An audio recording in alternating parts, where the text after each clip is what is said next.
Hello. In this problem, we describe how vast the distances are in our universe using the time it takes to travel using speed of light in vacuum from one point to the other. The time is given using equation 1 as t is equal to d over c. So if we know the distance between the 2 points, and if you want to communicate with speed of light in vacuum, you simply divide by that speed. So let's begin with part A. The distance in this case is 30 kilometers. So time is equal to 30 kilometers. So it's 30 into 10 raised to 3 meters divided by the speed of light to, to one significant digits because it's 30 kilometers. So we simply say it's 3 into 10 raised to 8 meters per second. The meters cancel out, second goes to the numerator, and what we have is 1 into 10 raised to minus 4 seconds. In microseconds, the answer is in microseconds. If we convert this into microseconds, we provide a 10 raised to minus 2 and a 10 raised to plus 2. So that's 100 microseconds. That's a really short, tiny time, and that's the amount of time it takes using speed of light to travel about 30 kilometers. That's really close by. That's the distance inside a town, inside a big town, let's say. Part B, we increase this distance and we talk about between diametrically opposite points on Earth. Now, so diameter of Earth is 6.4 into 10 raised to 6 meters. So the time it takes would be, we are working in one significant digit. So it is 6 into 10 raised to 6 meters. It is 6.4 into 10 raised to 6 meters to two sig digits. We round it off to one sig digit and divide by 3 into 10 raised to 8 meters per second. This is 2 into 10 raised to minus 2 seconds, and we are interested in the answer in seconds, so that's equal to 0.02 seconds. Still a very small number, but that's a time it takes for light to go from one end, on one part of the earth to the other extremely opposite part of earth. Notice it is so small, it is still a 100th of a second. What about the time it takes to reach moon? So that's part C. We have T. The distance between Earth and moon is about 100 times more than the radius of Earth. So it is to one sig digit is 4 into 10 raised to 8 meters divided by speed of light is 3 into 10 raised to 8 meters per second. And that's to one sig digits about 1 second.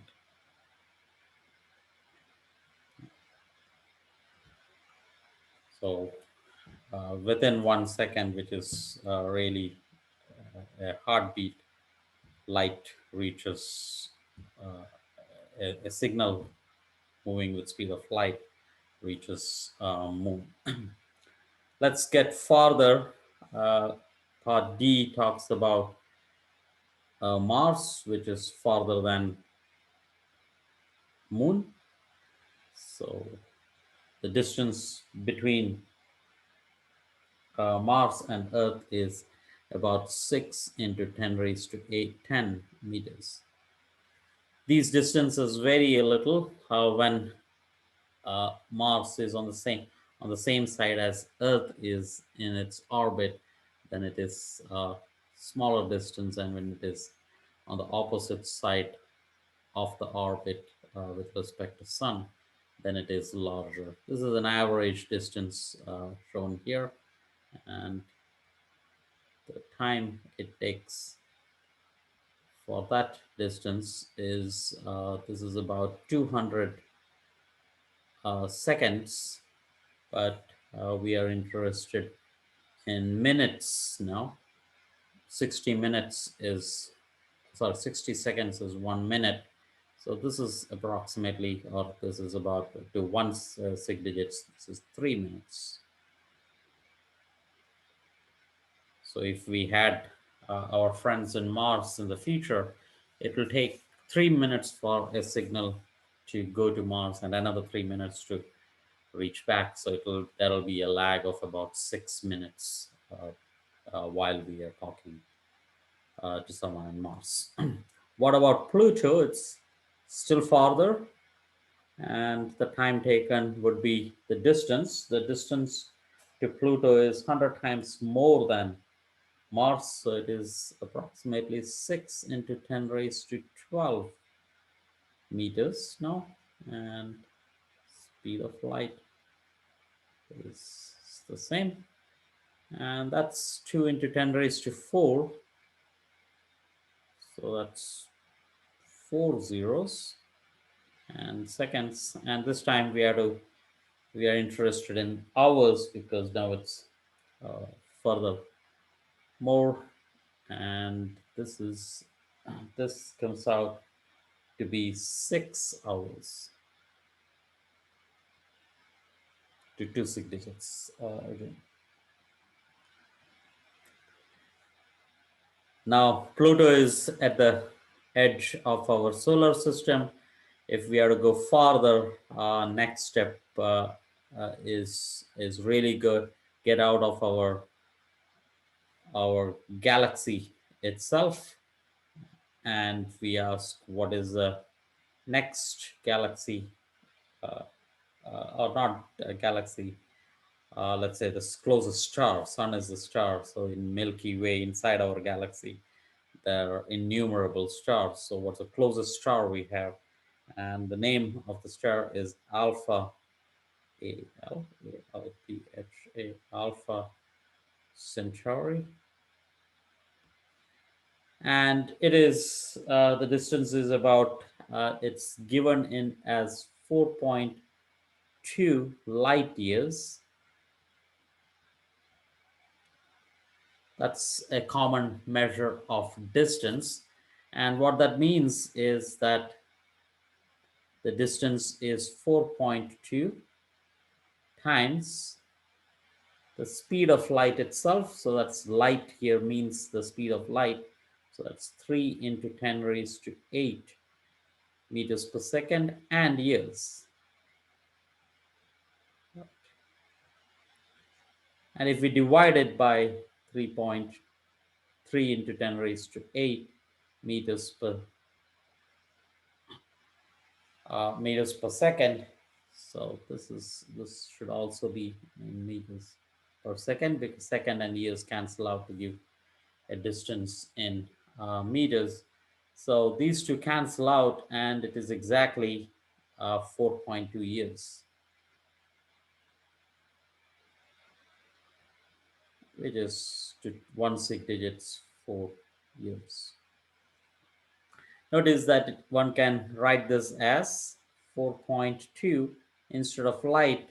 It is common to think of this as C, which is the 3 into 10 raised to 8. It represents that number with the units. So it is light years. And when we divide it by the speed of light itself, these two cancel out. And that gives us 4.2 years. That's another way of looking at it. In terms of this units, we can go to the next farther distance is when we talk about a galaxy itself. What is the closest galaxy to Milky Way, which is our galaxy? The name of the galaxy is Canis Major Dwarf Galaxy.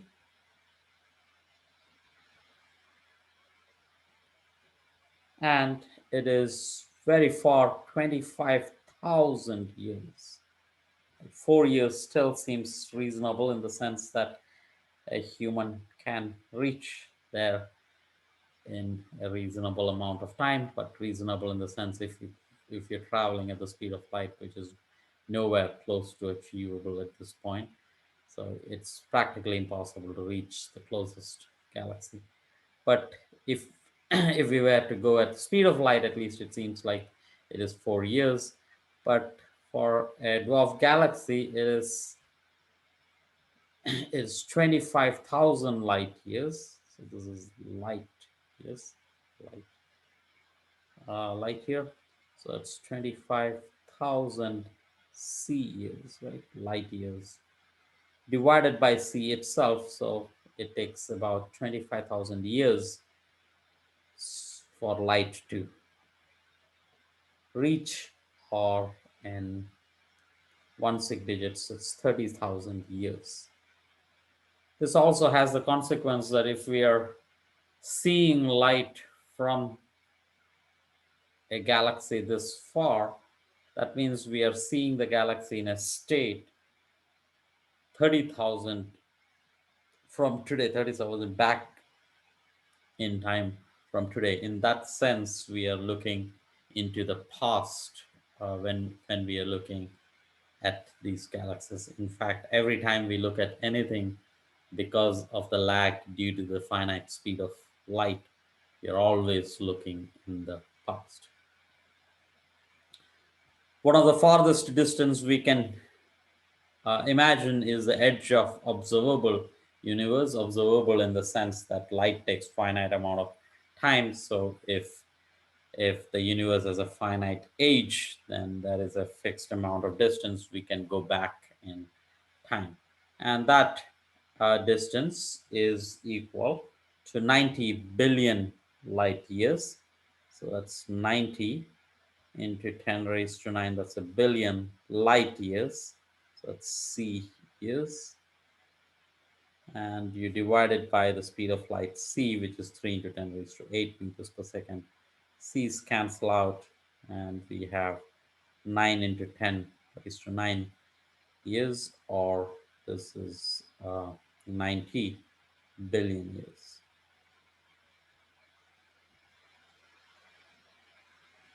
Here, the closest galaxy is expected in kilo years. So in that sense, this will be 30 kilo years.